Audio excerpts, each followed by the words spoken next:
2. Can agnosticism be a solution? All this opens up perspectives on religious faith and allows us to discern some structural analogies. But as soon as we attempt to pass to this level, we encounter an objection that has a certain weight and could be formulated as follows. It may indeed be true that within the network of human relationships, it is impossible for each individual to know everything that is necessary and useful for life, and that, therefore, our possibilities for action are based on the fact that we ourselves participate by faith in the knowledge of others.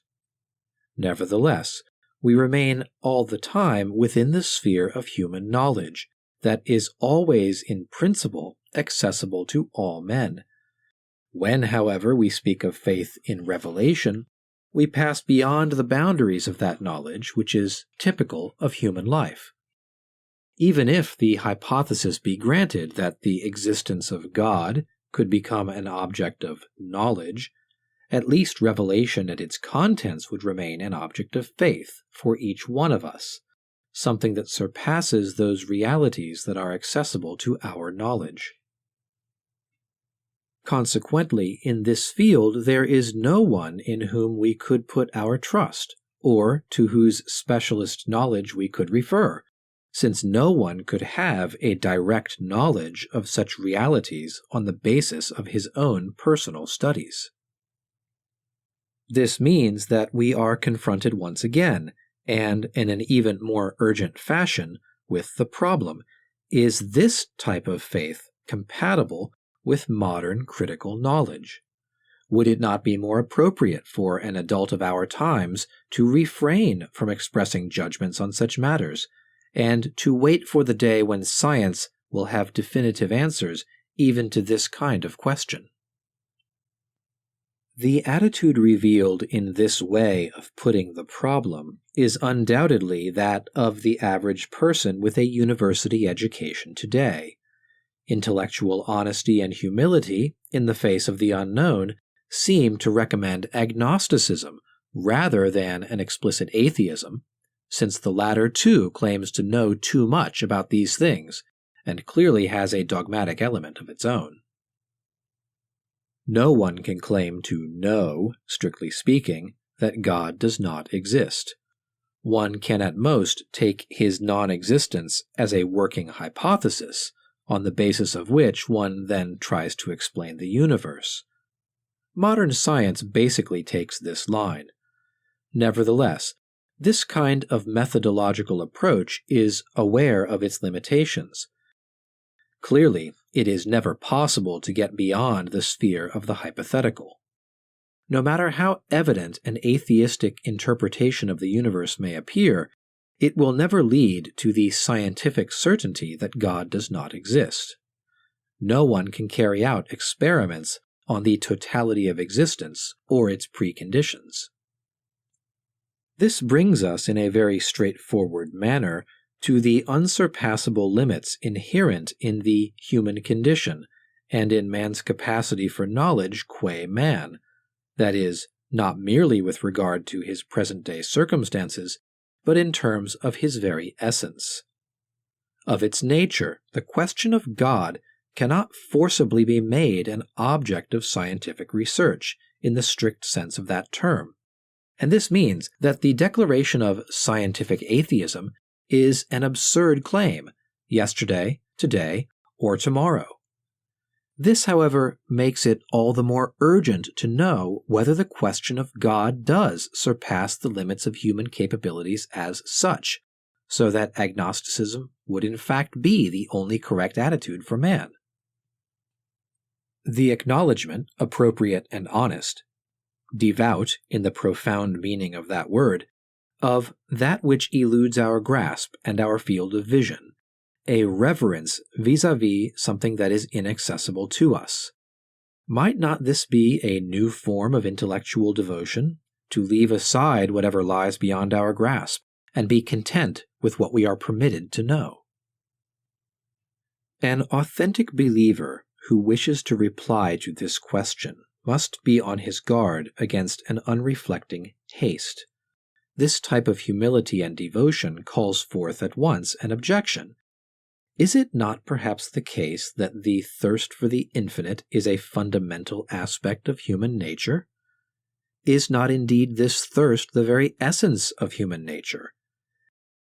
Its only limit can be that which is illimitable, and the limits of science must not be confused with the limits of our existence as such, for that would be a failure to comprehend either science or man.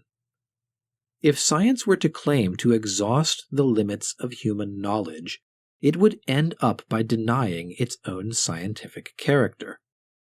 All this seems to me undoubtedly true, but as a reply, it is, as I have said, premature.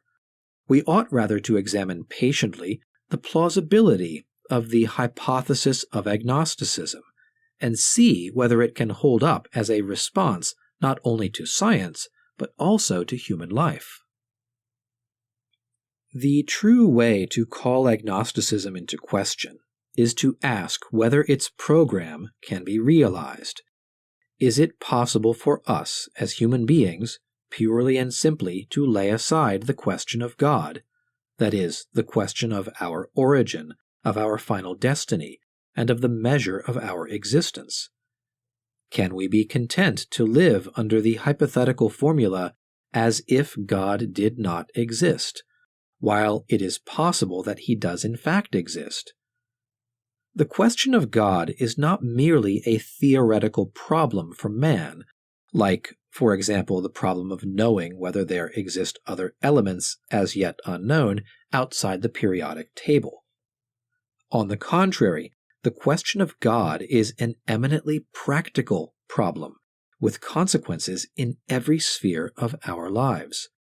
Even if I throw in my theoretical lot with agnosticism, I am nevertheless compelled in practice to choose between two alternatives, either to live as if God did not exist, or else to live as if God did exist, and was the decisive reality of my existence.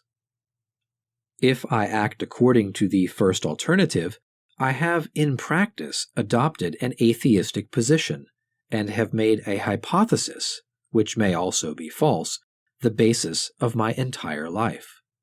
If I decide for the second option, I remain here too in the sphere of a purely human belief, and one can certainly recall in this context the proposal made by Pascal, whose philosophical controversy, at the dawn of the modern age, dealt with this problem.